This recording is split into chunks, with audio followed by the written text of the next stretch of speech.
En este tercer vídeo hablaremos de la duración de los derechos de autor y daremos por finalizada la primera parte del módulo 2. ¿Cuánto tiempo duran los derechos de explotación? En España, la protección de los derechos de explotación abarca toda la vida del autor más los 70 años posteriores a su muerte o declaración de fallecimiento, excepto para los fallecidos antes de 1987, que en este caso son 80 años. Estos derechos pasan a los herederos una vez que el autor fallece. Es lo que podemos ver en la diapositiva con la obra de Buero Vallejo. Antonio Buero Vallejo falleció en el año 2000. En la actualidad, los titulares de los derechos por la totalidad de su obra son sus herederos, y eso es lo que nos indica el copyright. Estos derechos estarán en vigor hasta 2070, que será cuando pase a dominio público.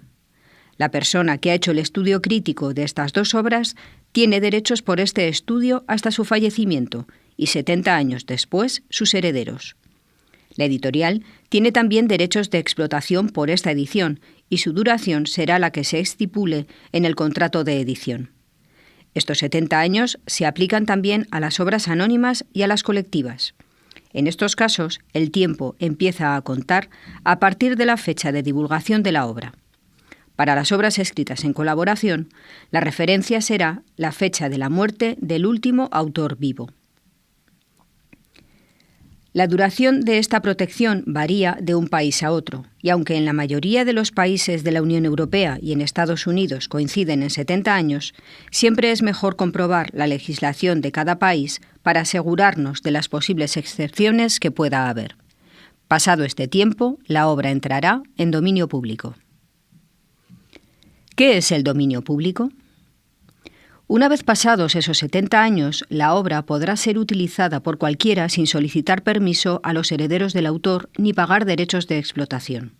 En cualquier caso, la extinción de los derechos patrimoniales no elude la obligación de respetar siempre los derechos morales de reconocimiento de la autoría y la integridad de la obra.